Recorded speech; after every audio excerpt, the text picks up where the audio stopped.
नमस्कार, मी अश्विनी. आशू रेसिपी मराठीमध्ये सर्वांचं खूप खूप स्वागत आहे. आणि आज अश्विनीच्या स्वयंपाकघरामध्ये अगदी घरच्या साहित्यामध्ये घरगुती पद्धतीने आपण राजमा मसाला बनवणार आहोत. चला तर मग राजमा मसाला बनवण्यासाठी काय काय साहित्य लागतं ते बघूया. आपल्याला घरगुती राजमा मसाला बनवण्यासाठी इथे मी राजमा रात्रभर पाण्यात भिजवून घेतला आणि स्वच्छ धुवून असा भिजवून घेतला. पुन्हा एकदा सकाळी धुवून असं कुकरला लावून घेतला आणि 4 ते 5 शिट्ट्या घेऊन मस्त असा मऊ शिजलेला आहे. आणि त्याचा आता मसाला काय काय लागतं ते दाखवते. मसाल्यामध्ये आपल्याला लागणार आहे खोबरं. मी भाजून घेतलेले तांबूस रंगावर खोबरं भाजून घेतलेले, कांदा भाजून घेतलेले, 2 कांदे भाजून घेतलेले, लसूण, अद्रक आणि 2 चमचे तीळही भाजून घेतलेले, 1 टॅमॅटो घेतलेले, त्याची सुद्धा आपल्याला पेस्ट तयार करायची आहे. आता मी सर्व जिन्नस बारीक करून घेणार आहे.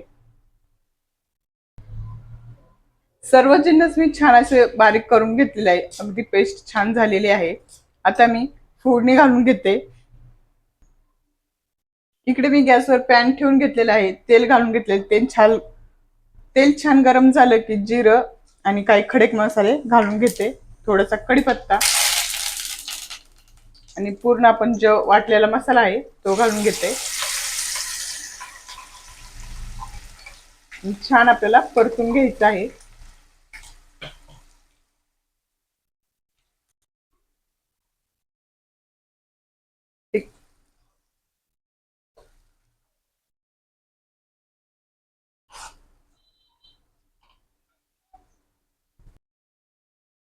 4 ते 5 मिनिट आपला मसाला छान परतला की आपण घालणार आहोत सुके मसाले. सुके मसाले मी घेतलेले आहे आपला घरचा मसाला, साठवणीचा मसाला जो असतो तो, धना पावडर, चिकन मसाला, चवीनुसार मीठ आणि थोडी कस्तुरी मेथी. मीठ आपण उकडताना घातलेलं आहे, त्यासाठी बेताने घालायचं. अगदी थोडंसं मीठ घालून घेतलेलं आहे.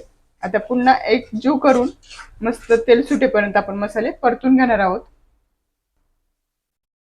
मसाला छान परतलेला आहे, तेल सुटायला सुरुवात झालेली आहे. आता आपण जो राजमा आहे तो घालून घेणार आहोत. त्याचं एक्स्ट्राचं पाणी आहे ते काढून घेतलं, म्हणजे आपल्याला यूज करायचं आहे पाणी. थोडंसं पाणी काढून घेतलं आणि आता राजमा घालून घेणार आहे मी.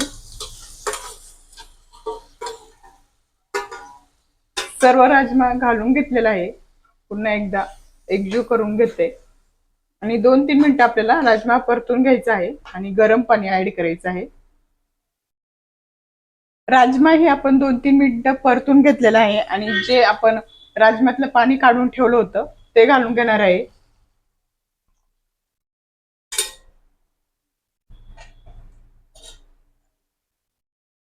आता आपल्याला पाणी कितपत पाहिजे तेवढं आपण पाणी घालू शकतो. राजमाचं जे अंगचं पाणी होतं आणि ते टाकून आपण अर्धा ग्लास पाणी घालून घेतलेलं आहे. या पद्धतीने मी राजम्याचा मसाला तयार केलेला आहे. आता दणकून एक आपल्याला 5-6 मिनिटं उकळी आणायची आहे आणि म्हणजे आपल्या रस्सा जो आहे थिकनेसपणा मस्त येईल आणि टेक्स्चर सुद्धा छान येईल. बघत असाल तर 10 मिनिटांनी मस्त अशी दणकून एक उकळी आणलेली आहे आणि छान आपलं टेक्स्चर वगैरे खूप छान आलेलं आहे आपल्या ग्रेव्हीला. बघत असाल तर आपला घरगुती राजमा मसाला तयार आहे आणि खूप छान अशी भाजी आपली झालेली आहे. रेसिपी आपली आवडली असेल तर नक्की लाईक करा, शेअर करा, चॅनलला सबस्क्राईब करा. अशाच नवीन रेसिपी संग पुन्हा भेटूया. तोपर्यंत स्वस्त राहा, मस्त राहा, मेन म्हणजे आपले व्हिडिओ बघत राहा. बाय सर्वांना.